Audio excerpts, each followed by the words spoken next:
Each morning we are given a new chance, a new beginning, but too often we carry yesterday like a heavy stone on our back, regrets, mistakes, missed opportunities. Just as the river never clings to the water it has already passed, you too must learn to let go. The past is not your prison unless you choose to stay inside it. True freedom begins with presence, and presence starts when you stop looking behind and start walking forward, fully awake, fully aware, fully alive. So today I invite you to put down what no longer serves you, because what lies ahead, your strength, your clarity, your transformation, can only be found here and now. Each morning is a silent offering from life, a chance to begin again. The sun rises without holding on to yesterday's storm. The wind continues to move without attachment to where it has been. But unlike nature, we human beings often struggle to begin anew. We wake up not to the freshness of the day, but to the heaviness of what has already passed. Our thoughts drift, almost unconsciously, to mistakes we've made, to words we regret, to things we should have done differently. It is as if the weight of yesterday has followed us into today, taking up space in our minds, stealing energy from our present moment. What we often fail to realize is that this habit of holding on to the past creates an invisible barrier. It keeps us from experiencing the full potential of what is available right now. When you are caught in regret, you cannot see opportunity. When you are focused on what went wrong, you lose the clarity to do what is right. Your body may be here in this moment, but your mind is somewhere else, trapped in a time that no longer exists. There is a profound truth in understanding that the past cannot be changed, no matter how intensely we think about it. It is already written, but what can be changed is how we relate to it. You are not what happened to you. You are not the sum of your past errors. You are who you choose to become right now, in this breath, in this thought, in this decision. This is not about denying the past, nor is it about pretending mistakes didn't happen. It is about learning to move with wisdom rather than weight, to carry the lesson but not the burden. Many people live in cycles of rumination, playing the same mental tapes over and over again. If only I had done this, if only I had said that, why did I allow that to happen? These thoughts may feel useful, as if they are helping us prepare or protect ourselves, but in truth they are like quicks and subtle, slow and suffocating. The more you engage with them, the deeper you sink into a place of powerlessness. There is a practice in the Shaolin tradition called clearing the cup. Before tea can be poured into a cup, the old tea, if stale or bitter, must first be emptied, otherwise even the finest tea will be tainted. This metaphor applies directly to our daily lives. How can we expect today to feel fresh, to taste new, if our minds are still filled with the bitterness of yesterday? To clear the cup means to become aware of what we are carrying and to choose consciously to let it go. Letting go does not happen through force. It does not happen by suppressing thoughts or pretending pain isn't real. It happens through awareness. The moment you become aware that you are living in the past, that your thoughts are fixated on a time that is no longer here, you create space for freedom. Awareness is the first step. Without awareness, you are a prisoner. With awareness, you hold the key. It is also important to remember that your past self was operating with the knowledge, the energy, and the circumstances of that time. You are not the same person today. You have grown, learned, and experienced new things. Judging your past self with your current understanding is unfair. Instead, offer that version of you compassion. Recognize that mistakes were not failures. They were teachers. And sometimes the deepest growth comes from the deepest wounds. Carrying the past also affects the way we interact with others. If you are still angry about something that happened yesterday, it will reflect in the tone of your voice today. If you are still carrying disappointment, it will dull your enthusiasm. You may not even notice it, but others will feel it. And over time, this builds a life that is reactionary, one that is led by the residue of old emotions rather than the clarity of new intentions. In order to truly show up for life, we must practice presence, and presence requires us to put things down, not because they are unimportant, but because they are complete. You cannot walk a new path while staring at your footprints from the last one. You cannot open your hands to possibility if they are still clenched in regret. The present moment is always inviting you to begin again, but it will never force you. You must choose, and in that choice you reclaim your power, not over the past, but over yourself. When you observe the mind carefully, you begin to notice a pattern. It is always moving, either forward into the future or backward into the past. Rarely does it stay still, and even more rarely does it rest fully in the present moment. This movement, although natural, often becomes the very source of inner unrest, because when the mind is consumed by yesterday, it becomes blind to what is in front of it. And when you are blind to the present, you miss the only place where true change can happen. There is a misconception that healing or transformation takes time, but time alone is not the answer. What creates transformation is awareness, followed by conscious action. Both of these things require presence. You must be here fully, not halfway here, not partially engaged, completely. And the challenge is that many people do not even realize they are stuck. They believe their emotional exhaustion is caused by circumstances today, but in reality, it is the mental residue from days, months, or even years ago. This residue builds silently, a single regret ignored. A moment of guilt unprocessed, a missed opportunity replayed 1,000 times. Over time, it becomes a silent weight. Imagine carrying a small stone in your pocket every day. At first, it feels like nothing. A minor inconvenience, but as the days pass and more stones are added, each one representing a memory, a regret, an emotional wound, you begin to feel the heaviness. Eventually, it becomes difficult to walk freely. This is how emotional baggage operates, and yet, because it accumulates slowly, most people adapt to the weight. They assume this heaviness is normal, that this is simply how life feels, but this is not life. This is carrying unprocessed memory into each moment, allowing what is no longer real to dictate how you speak, how you act, how you perceive. The past, left unexamined, becomes a silent filter through which you view everything.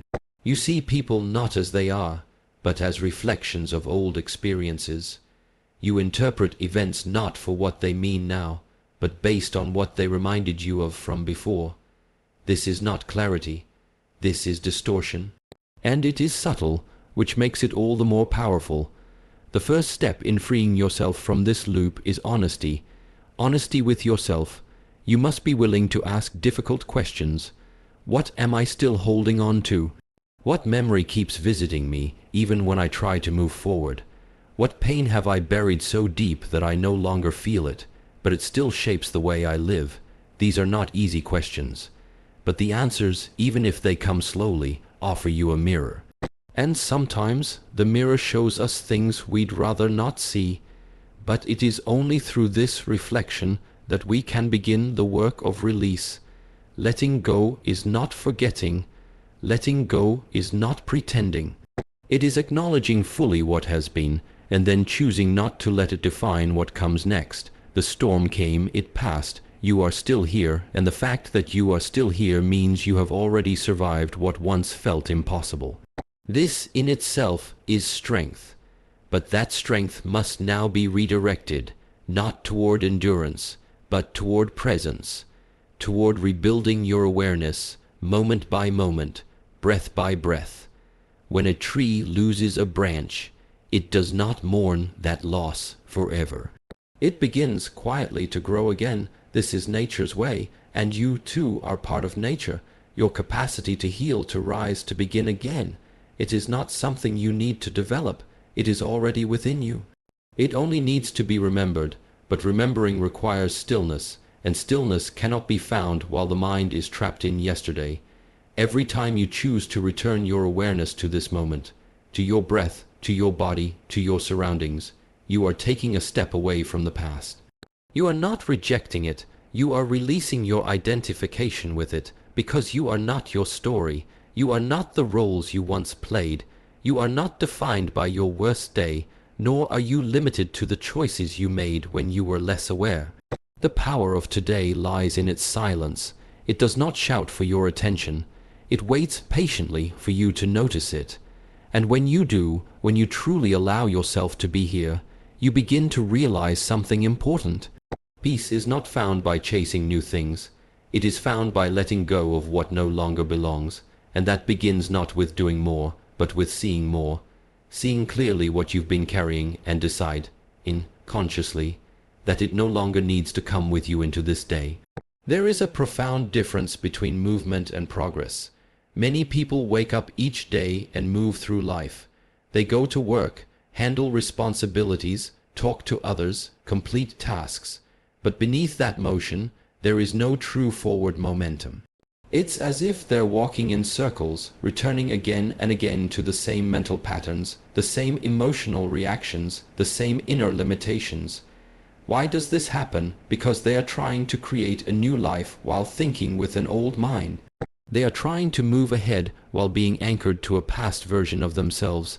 Until we pause and become aware of these patterns, we remain caught in repetition. What happened yesterday becomes the script for how we live today. A fear experienced in the past becomes a limitation in the present. A failure becomes a reason to not try again. A betrayal becomes a reason to not trust. And slowly, almost without realizing it, we begin to live defensively. We don't move toward what we desire. We move away from what once hurt us. But life does not wait for us to catch up. It unfolds, moment by moment, and if we are not present, we miss it. And worse, we recreate the same life again and again, even though we wish for change. What most people seek is not just a better future. It is freedom. Freedom from the voices of the past, from the emotions that replay like echoes, from the inner resistance that whispers, "You can't," even before we begin. To experience this freedom, one must practice conscious awareness. You must look at yourself with clarity and ask, am I living from habit or am I living with intention? Most of what we do, say, and think is rooted in habit. And the most powerful habits are not the ones you do with your hands. They are the ones you carry in your mind. A belief you accepted long ago can shape your entire identity. A single painful experience can color how you respond to every similar situation.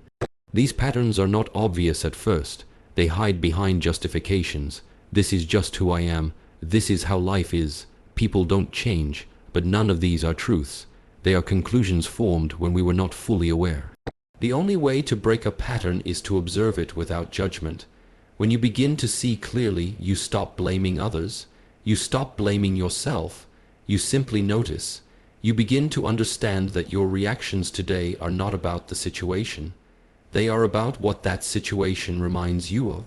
You begin to catch yourself in the moment, noticing when the past is trying to write your present, and in that space of awareness, you reclaim choice.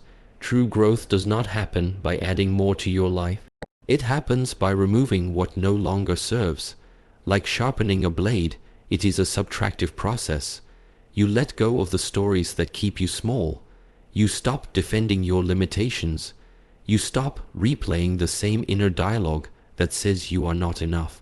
And slowly, your energy shifts. You no longer live in reaction to your past. You begin living in alignment with your vision. When a person learns to live from this space, everything changes. Their actions become intentional. Their words carry presence. Their relationships deepen because they are no longer filtered through fear or past disappointments, and their sense of self evolves, not built on the foundation of who they used to be, but on the clarity of who they are becoming.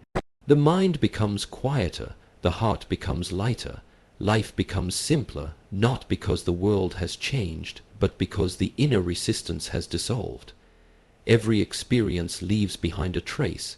Some are light, like footprints on sand, easily washed away by time. Others, however, settle deeper, etched into memory, carved into the heart. These moments, especially the painful ones, become reference points. They begin to shape how we interpret the world, how we approach situations, how we engage with others. But what is often forgotten is that the past is meant to inform us, not to imprison us. Memory is a tool, not a master. Yet for many, memory takes control, and without realizing it, they begin to live according to what has already happened rather than what is possible now. The danger of identifying too strongly with the past is that it creates a fixed identity. A person who failed once may begin to see themselves as a failure. Someone who was hurt may start to believe that vulnerability is weakness. These beliefs form quietly, often without resistance, because the mind is always trying to make sense of pain.